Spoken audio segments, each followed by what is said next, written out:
In 2020, Romania set out on one of its most ambitious transportation projects in decades, a $300 million plan to modernize its rail system. The goal was clear: replace the country's aging trains with 20 brand new electric sets that could connect cities faster, cleaner, and more efficiently. For Romania, this was more than just a transportation upgrade. It was a symbol of progress, proof that the nation was ready to step into the future alongside its Western European neighbors. At that time, Bucharest, Romania's bustling capital, was struggling with old infrastructure and unreliable rail services. Many of the country's train carriages were decades old, slower than most in Europe, and often delayed. So, when the government announced this project, people saw it as a long overdue leap forward. Electric trains would not only cut down travel time, but also reduce carbon emissions and make local commuting smoother for millions. Think of it like this: Romania wanted to move from a clunky old desktop computer to a sleek new laptop. The difference in performance and reliability was that big.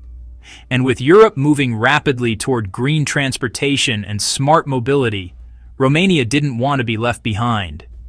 So, when the $300 million tender opened, it attracted attention from around the world. Dozens of train manufacturers, from Europe to Asia, lined up to compete.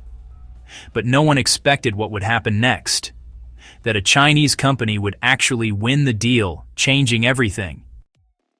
When the results came out, the announcement shocked many in Europe.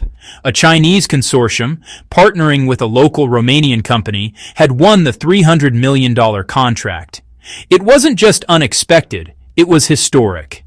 For the first time, Romania was opening its rail modernization project to a Chinese train manufacturer, a country already known for building some of the fastest and most advanced trains in the world. At that time, China's rail technology had reached incredible heights. Their new generation of electric trains could hit speeds up to 600 kilometers per hour, faster than a commercial jet taking off. And they weren't just fast, they were smart. These trains were fully driverless, operating at automation level 4, which meant they didn't need human drivers at all.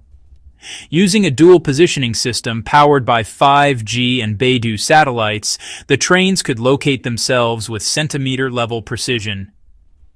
Imagine a train that could stop within a few centimeters of its target every single time. That's how advanced they were. For Romania, it seemed like the perfect deal.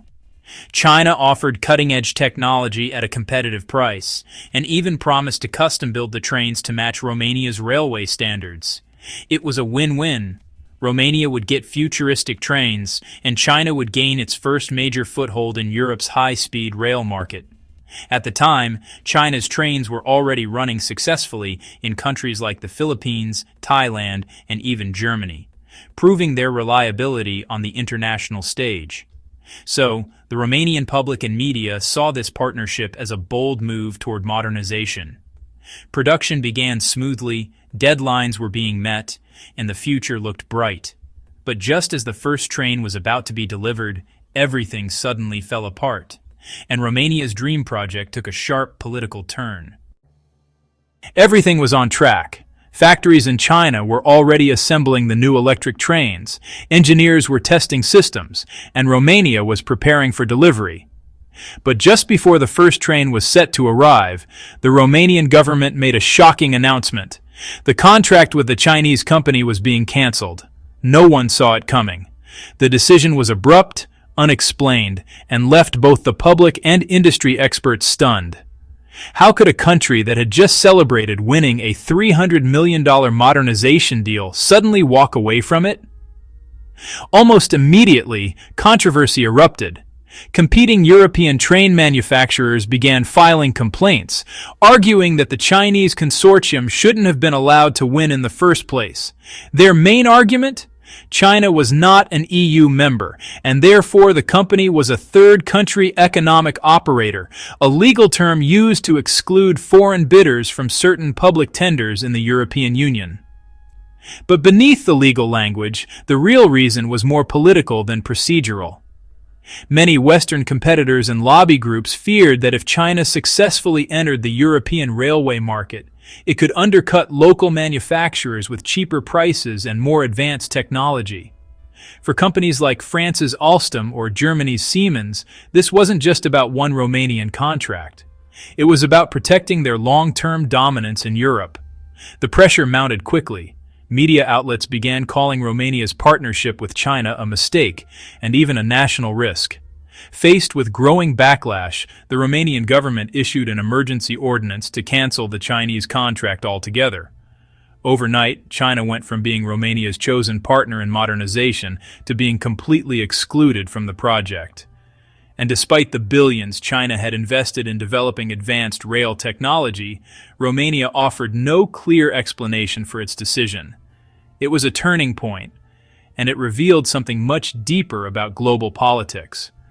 This wasn't just about trains anymore. It was about influence, alliances, and who gets to shape Europe's future infrastructure.